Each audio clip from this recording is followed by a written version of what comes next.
Hello, in this video we will show you how to replace the coolant and bleed the cooling system on Mazda 3 Generation 3. Depending on the engine, the coolant overflow tank might be in different positions and different color, but the procedure is very similar. First, this is the filler cap. First we're going to remove the filler cap, that's where we're going to fill the coolant from, and this is the coolant overflow tank for this engine. Before draining the coolant, first we're going to remove the coolant filler cap. Next we're going to go underneath the car and show you how to drain the coolant. On some engines there is a coolant drain plug, on others there isn't a drain plug on the radiator, so you need to remove the lower radiator hose on the radiator and drain the coolant that way. This is the hose that comes from the radiator, so you can remove that clamp on this side and just drain the coolant from there on this engine. Once the coolant is drained, next we're going to start filling coolant into the system. This is the coolant that I'm using, FL22. So we're going to fill the coolant until it reaches, until it goes all the way to the top. Here where we fill the coolant, this is not a coolant tank, we fill the coolant directly into the radiator. So unlike the coolant tank where there is a minimum and maximum level, here you fill the radiator all the way to the top.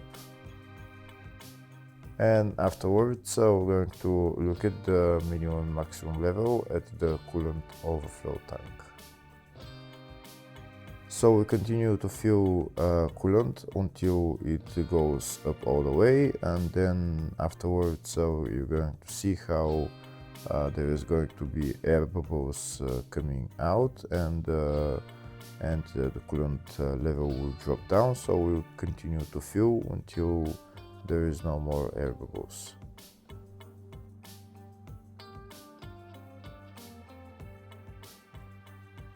Here you can see when we fill the coolant to the top, there is air bubbles coming out and the level of the coolant is dropping, so we continue to do that. If the video is useful, please like and comment on the video and subscribe to the channel to see more videos like this.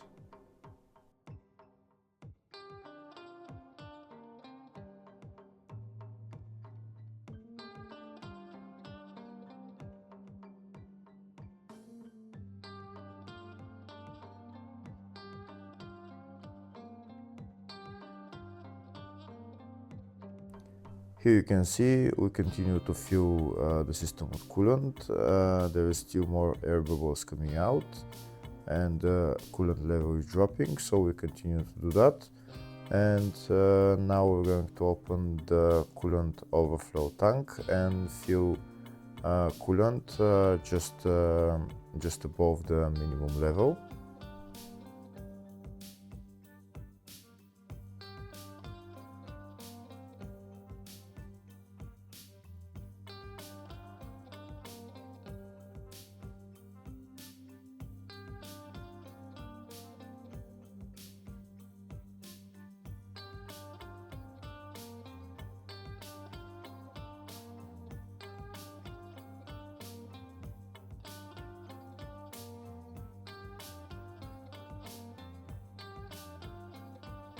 Okay, so now I filled the coolant just above the minimum level.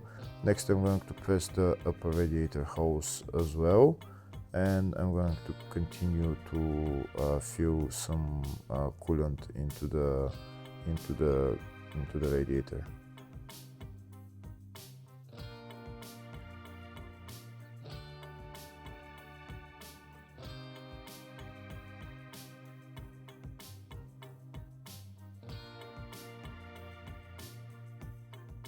Here you can see the level is still dropping, there is still some air coming out.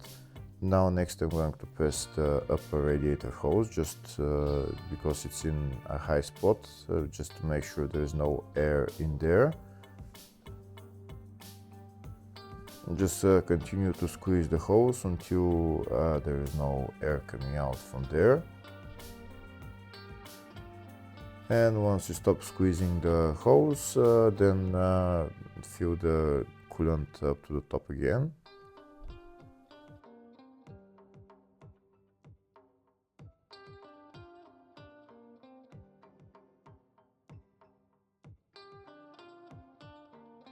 Then repeat the procedure, squeeze the upper radiator hose again, and then fill it up all the way to the top.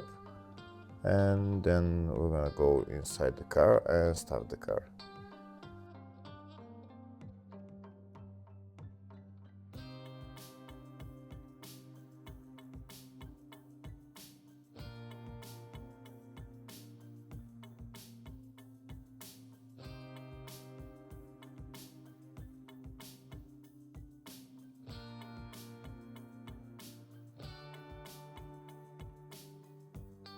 Now I'm going to remove the funnel and we'll see the level of the coolant. You can see here it's almost all the way to the top.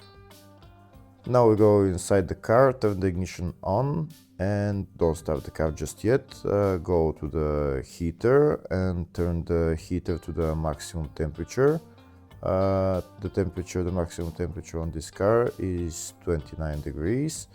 Then turn the blower motor to the lowest setting or to the number one setting, not to the 0, the number one setting.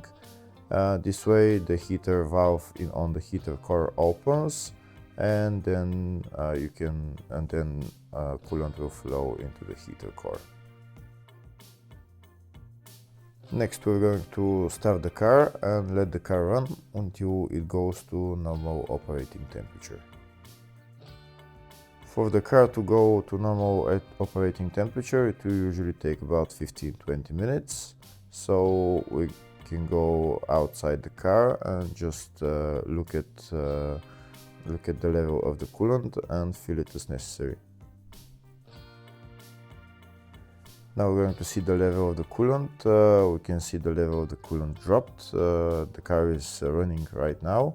We're going to press the upper radiator hose for a little bit just to make sure there is not air in there.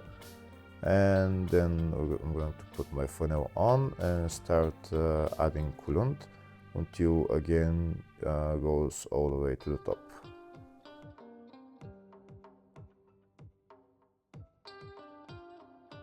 Here you can see now it's all the way to the top and there is less bubbles coming out, but there are still some bubbles coming out. Here you can see there's some bubbles coming out, not too much, but once the bubbles are coming out, that means the system is being bled. We can see the coolant level is dropping. So now we're going to add some more coolant.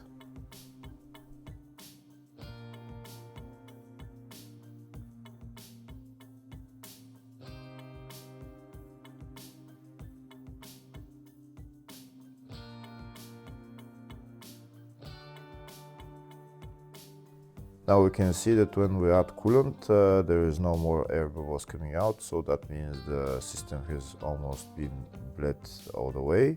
There's still some coming out, but not too much. Now I'll show you the level of the coolant in the overflow tank. You can see just a little bit above the minimum level.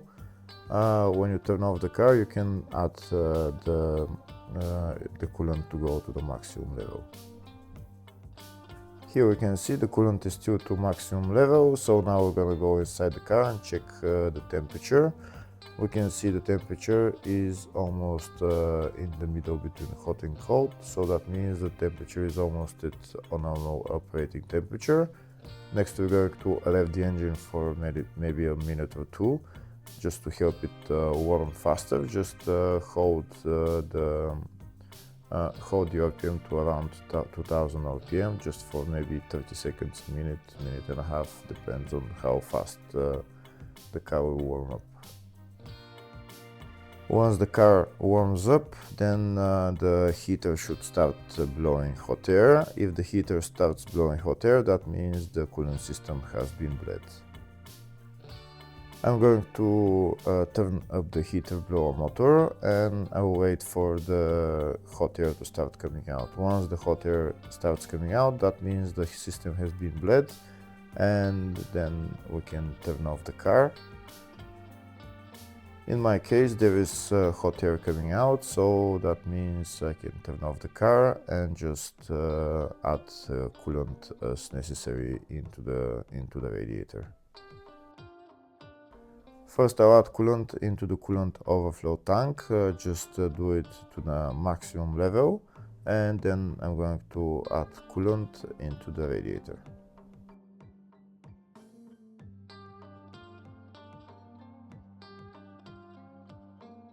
In the radiator again, just add coolant until it goes up to the maximum level, until it reaches the top. Now we can put on the radiator cap on and the coolant overflow tank cap on, and we're done with replacing the coolant. After the car becomes cold, check the level of the coolant again and add as necessary. Next, I'll show you the bleeding procedure in the service manual. Hopefully the video was helpful. Please like and comment on the video and subscribe to the channel. Thank you.